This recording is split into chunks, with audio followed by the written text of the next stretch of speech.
Good morning, students of Standard 10th. Today we'll revise the chapter His First Flight by Liam O'Flaherty. Uh, this is a story about how the first step is always difficult. People can be great athletes, but whenever they took their first step, it was difficult. You might be a great student today, but the day you entered your school for the first time, leaving your parents, it would have been very difficult. Similarly, when you take your first journey alone, it seems to be the most difficult thing to do. And it has a feeling that one can't do it alone. So this story is about that. We have everything within us. It's just that having the confidence. And that's the author stresses on. The example, he takes an example of a bird to make this advice interesting. Had he taken advice of a man and a woman or a boy getting scared, it wouldn't be so interesting as interesting it is made by telling a story about a bird whose brothers and sisters began to fly, but he was not able to. Not because he had some deficiency in him, it was because of his fear that he wouldn't be able to carry his weight on his wings. So let's start with a quote. Every first step in life needs courage and self-confidence. To cover a distance of 100 miles, we have to take a first step. Right? A journey of 1,000 miles begins with the first step. That's a very famous quote. Now let's go to the glossary. Ledge is a narrow horizontal shelf projecting from a wall. Here it is a cliff. So a big piece of stone that is projecting outside a cliff. Upbraiding means scolding. To skim means to fly just over the surface of water. Hudding is a fish. Preening is the way birds maintain their feathers. To whet is to sharpen. Derisively means in a manner showing someone that she is stupid. Dizzy, an uncomfortable feeling of spinning around and losing one's balance. Curvating, leaping like horses. A galloping motion of flight is called curvating. And banking is when a plane flies with one wings up and one wings down. That is banking.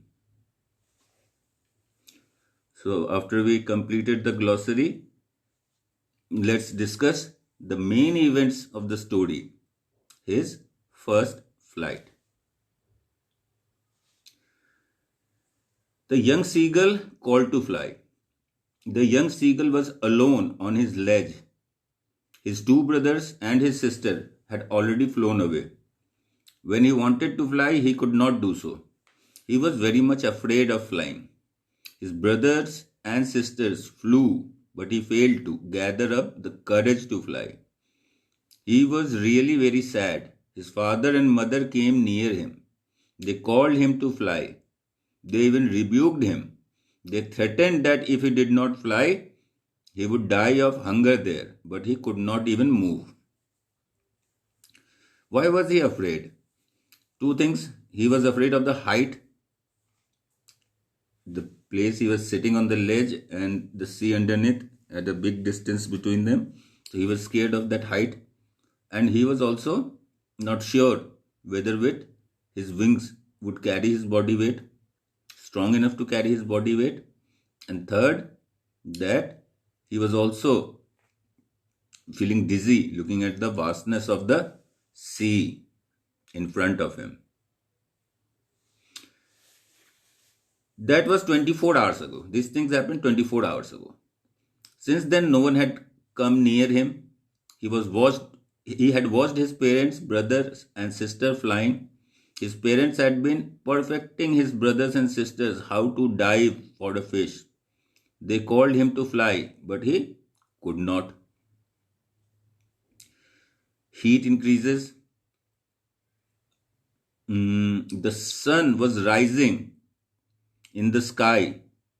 He felt the heat because he had not eaten since the previous night. Now, generally, beach areas, the seashores are very warm, and the bird had not eaten anything for 24 hours. Right? He was not given any food for 24 hours, and he was feeling the heat a bit more because he had not eaten anything from the previous night. Now he gestured at his mother to give him some food. She was preening her beaks and eating a fish. The seagull closed his eyes, standing on one leg.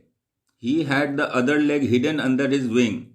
He pretended to sleep, but his parents did not look at him. However, his mother was looking at him. He saw her tear a piece of fish at her feet. He gave out a sound to get it. His mother replied in a sound and looked at him. His mother picked a piece of fish. She flew across to him with it. He leaned out, tapping the rock with his feet. His mother flew across, trying to get nearer to him. The sight of food made him mad. He could not get at it. Right? So he was not able to reach the food, and that made him even mad. He had not eaten anything for a day, for an entire day. So that made him mad.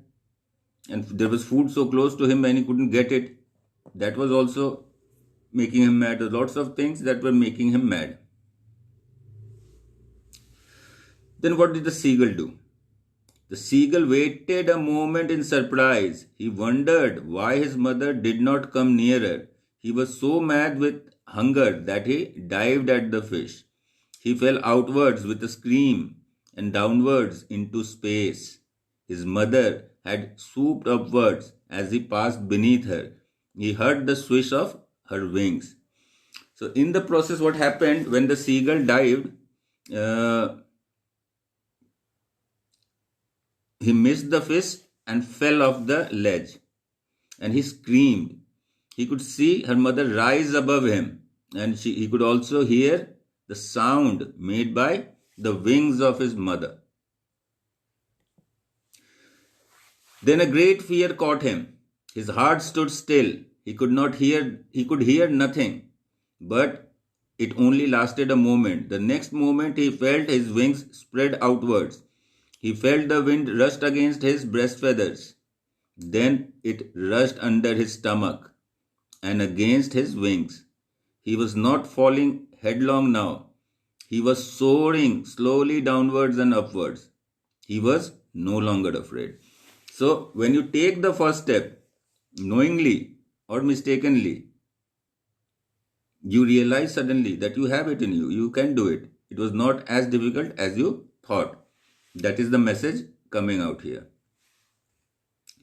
The seagull gave out a joyous scream.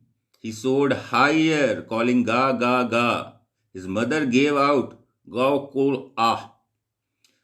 Then his father flew over him screaming. Then he saw his brothers and sisters flying around him. They were roaring and diving. They were all happy to see him fly. So this was the joy of flight that he felt. Now when he realized that he could fly, he could always fly. He was just scared. And with the fear gone, now flying was full of joy for him. Right? Now, the points to be remembered here is what happened to the seagull. How did the parents of the seagull try to convince him? Why was the seagull not ready to fly? What made him dive off the ledge? And how did he realize that he had always the capacity him to fly? And finally, he also realized that he could swim. When he got tired and he landed on the sea, he thought he would sink. But as his belly touched the water, he was floating on it. So he knew that he had even capacity to do things that he never was aware of. So this is the entire thing. Till we meet again in our next video. Take good care.